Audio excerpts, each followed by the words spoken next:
The UK is a very interesting place. Migrating from a whole of Nigeria to the UK is a big deal. So follow us in this video as we, share with you what moving to the UK was like for us. It was not rosy. Many things we are still learning. Both of us spent decades, like at least over 2 decades in Nigeria. We have to forgo all of that to come to another country to start life. So follow us in this video and we'll share with you everything that we've gone through, in the United Kingdom. And I'm sure you're going to learn one or two things from this video. Let's dive straight into it. Hi guys, welcome back to our YouTube channel. My name is Sam. My name is Yebi. And we are the Faf Tribe. We are a young migrant couple in the United Kingdom, in Liverpool to be precise. We share about our life's journey so far, how things have been. We trust that these lessons and these stories can inspire you to take your next life process, and become a better person for yourself as a young person, who wants to improve in life, in kingdom, in faith, in finance, and in every other areas of life. So just like any other person in the United Kingdom that is migrating, that does not have one big money already waiting for them in the United Kingdom, just moving with the voice of God, just like Abraham, the father of all nations. When he says leave your father's house and when you are reading it in the Bible, you think that it's just moving from here to here. Brothers and sisters, so we experienced the idea of starting from scratch, in the UK. The fact that whatever you have been building, the friendships you have been building, however serious that is, it's not the fact that you are sabotaging the friendships or foregoing the friendships or anything. It's just the fact that they are not here to really experience the experience. You can keep that relationship definitely. There are many relationships that we keep, but in terms of relationships, in terms of finance, in terms of family, forgoing all of that to start from scratch. In fact, sometimes you will not know anybody in your neighborhood. I've been here for the past 2 years. I don't know everybody on my street. It cannot happen in Nigeria. It cannot happen in Nigeria. Really? You will know somebody that knows somebody. You say, is that not? But this place, we are locked up into ourselves. In fact, I say I don't know 2 people on the whole street. You see, so you are building from scratch. Relationship wise, you are building from scratch. Financially, you are building from scratch. Emotionally, materially, but spiritually, you are not building from scratch, which is the most important thing, I would say.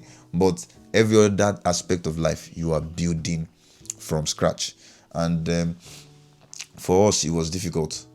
I came like a year and probably 8 months before my wife came. I came as a student, went home to get married in March of 2023.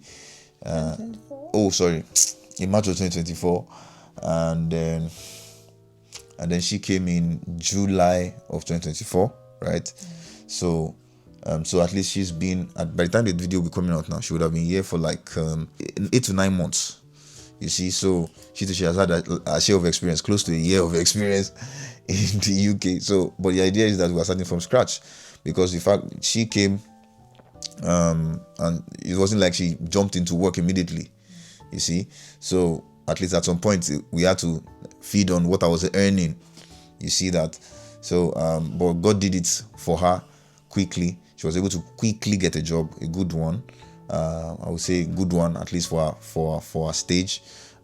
So the idea was that she would we will build from scratch. We had to, and I remember that when she was coming, I just had to get a bed for both of us to sleep on, because the bed I had been sleeping on was a single bed. Single life. I was sleeping on a single bed. The bed I was sleeping on in Nigeria was not that, but when you come here, there was that, humble beginning. So when Yemi was coming, I knew she could not sleep on single bed with me. So I had to get a king size bed, to the glory of God. You see the progression. So there has to be that person, we became humble to start, because you cannot want to maintain that life that you used to live in Nigeria. or wherever you're coming from, Ghana, Philadelphia, whatever, because you're coming to a new country. So there has to be, God has to take us through that process of being made. Now, it doesn't have to take time to get to get to that level, but it will, at least you will go through certain things. All right. So, but it was like that for us. I don't know what you want to say about the starting from scratch thing, because you did not start from scratch. Did you start from scratch? You started from where I started from where I had pushed to. So what just came to mind was when I was coming into the UK, starting from the immigration, the immigration process of how they would, stamp your passport and, welcome you into the country, because that's the spot where they determine if you are coming into the country or they're sending you back to your home country, sending you back home. So I remember I was a bit... It's point of entry. yeah, the point of entry to the United Kingdom. So I was a bit nervous. And I was just praying to God that, please, I've gotten to this point. I can't go back. I'm here to meet my husband. And that was what I told them. They will ask you some questions, like, what are you here to do? This and that. How long are you staying? So they asked me, said, what are you coming to do? I said, I'm coming to meet my husband. So when did you get married? At that point, my voice was already shaking. I said, they said I should show them pictures, and so all of that came in. So that was giving me the mindset of, okay, you are now entering into a new environment that you need to, find a way to adapt to. Just like my partner has said, we are building from scratch. And it's not like we have one trust fund somewhere that we are relying on. So having to is a beautiful experience, because I remember when one day we went to get something, and on our way back we're just thinking of it that in few years to come we'll be telling our children that when daddy and mommy went out to get some things, this and that. So these are experiences that we've started living on, and we know that is a beautiful one here in the United Kingdom, even though it's just the both of us, yeah, but then we know that it's a good experience. So there's also this culture shock that you get to experience here. When I just got here, you see white people, they don't look at your side though. You just face your own, just do your own thing. They don't send you. They mind their business, and I just feel like, which kind of lifestyle is this? At least I should be able to interact. Sometimes I'll even try to smile at them, but my brother, they just face their own face their own business, things like that. And then maybe if you want to, speak to them or greet them, their own greeting is different from Ekaro. When I say Ekaro, it's like good morning in Yoruba. It's a good morning. Their greeting, the way they greet is they can just tell you, Aya. That's all. They've greeted you. There's nothing like maybe they're disrespecting you or something. So we have to, adapt to that also. And, their accents. Hey, this one is one experience that I've had so far. Where I work from home, and I work with a telecommunication company. So we take calls every day. So their accent is not very easy. I'm just trying to adapt to it, because when someone calls and they're like, hello, Kinika, when they say hello, my name is Kinika, my name is Hannah, and then you tell them to spell their name, it might be maybe Adam, and their Adam is Harda. So you have to, there are shocking things that I've experienced so far, and I'm like, it's not really easy, but we'll be fine, right? Yeah, I mean, there are a lot of culture shocks. The greetings aspect, when I first came, I was like, this good morning, they just look at me like, who is this alien? So weird. Who is this alien? I was like, good morning, but me, I still bow, because I don't want it to be out of my own personal routine. I just bow. Although they don't like it. There's some people that somebody has told me not to call him Mr. He's way older. I said, don't call me Mr. He said, don't call me. So the fact that we are very respectful from Africa, very respectful, just like some of the Asians as well, very respectful. So and we transfer that to when you go to work. Oh, hello sir, They say, don't call me sir. So I know somebody, Whatever people you that don't call me sir, just call, my name is this. Call me this, you see.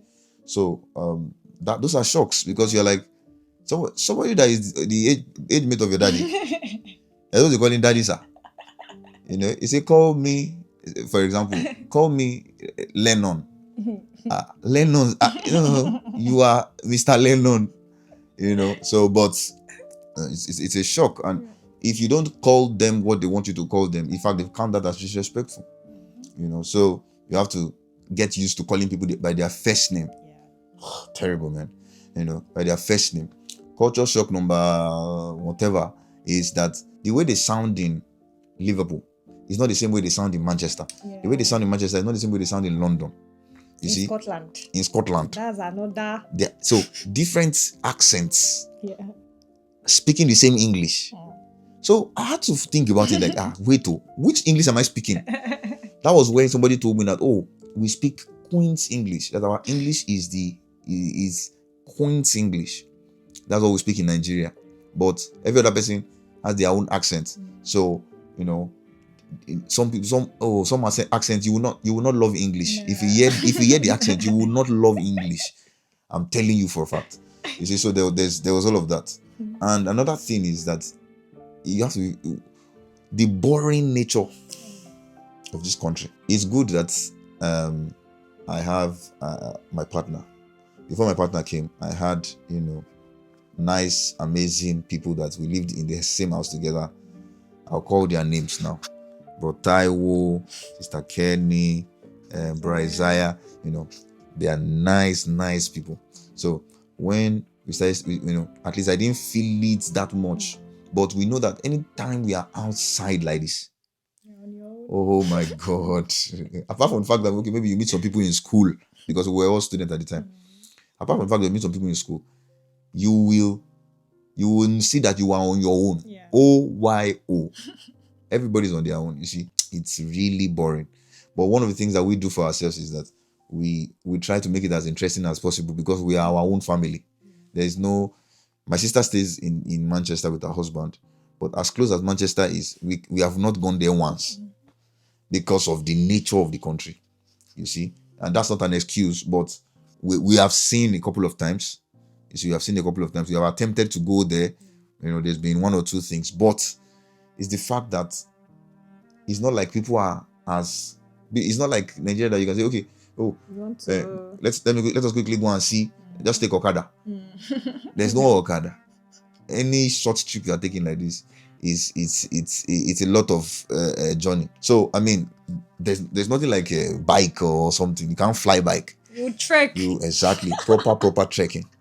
You see, so there's all of that. Yeah. So alongside the friendship, having to be your partner's friends and likes, you know, we find time to we do movie times. You know, after work. You know, even as it is that we have to work from morning till evening, we still find that time to, you know, watch movies. It's more like a refreshing time just to, you know, refresh our minds. And onboarding. Yeah, and onboarding the stress of the day, the stress we went through throughout that day, you know. So we find time to watch movies together. It can be very busy, to be honest, but you need to find time to... So that's what we do. We try to find time to do all of this and to intentionally do them, because if we try to postpone then we'll end up not doing it. And then that day has passed. So we just find a way to, you know, watch movies, you know, we gist, you know, we play, we are our your partner should be your, you know, so is my partner, is my friend, is someone that I gist around with, and that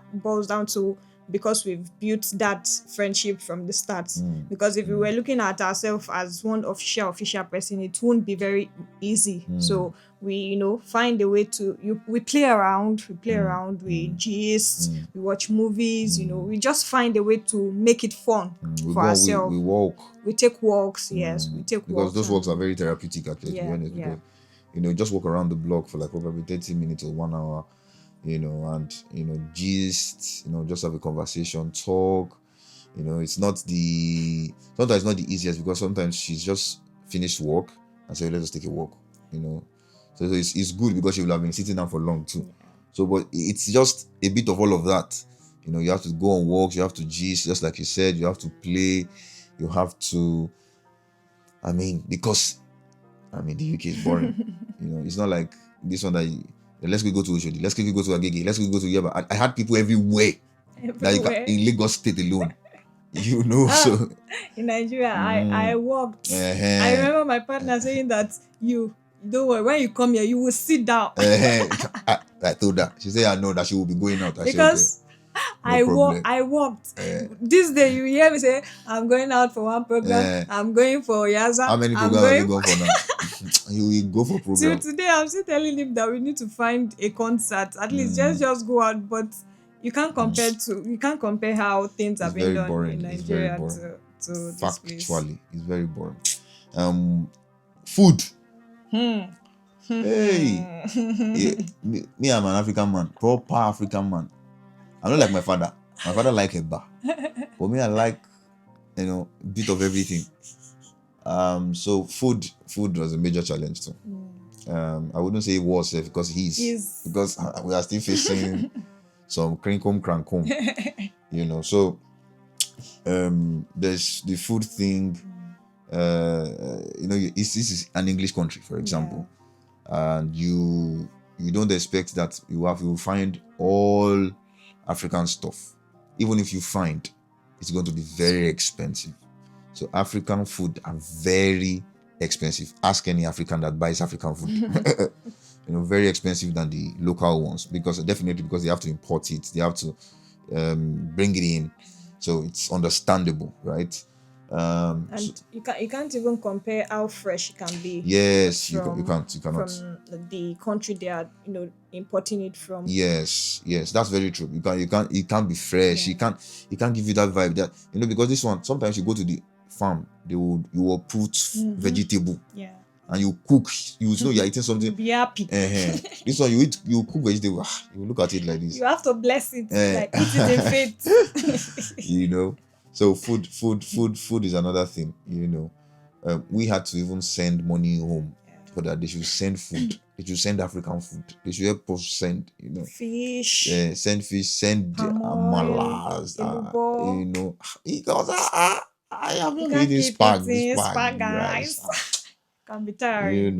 Can be tiring. And having to preserve them even while we cooking in bulk. Yes. We can't, like in Nigeria, we can cook morning, cook afternoon, cook in the evening. There's no time for that one. There's really no time for it. So you have to cook in bulk. Yeah. You will now be taking it small and microwave it. You take it small. That microwave lifestyle. Before I didn't really get used to it. I was warming every day. The people that I was staying with say, brother, sorry sir, you can't be doing that every day.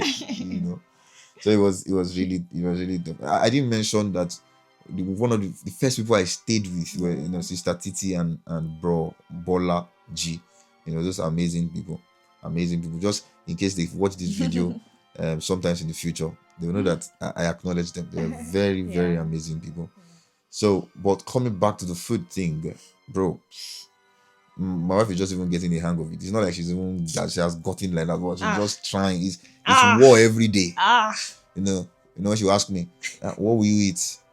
I'll say anything. What's anything? She will go to the kitchen and be thinking like, I'll open the cupboard and what is anything?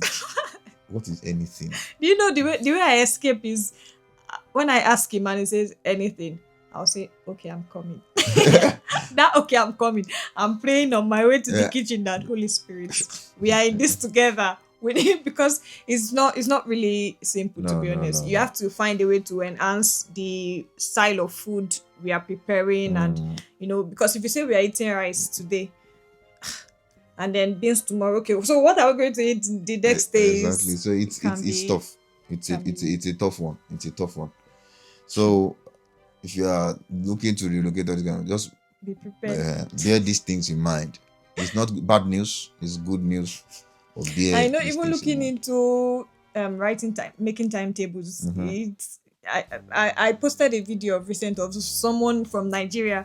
She was complaining that this food thing, if you want to go into marriage, that you have to be prepared mentally. Know what it's not about you can cook. What are you going to cook? Exactly. It's not about the fact that I can cook. Yeah. It's what will I cook. What we like cook. So it's challenging. So you have to, that's one of the things that we are still trying our best on. So this is the part 1 of our life in the UK. Yeah. Watch out for part 2.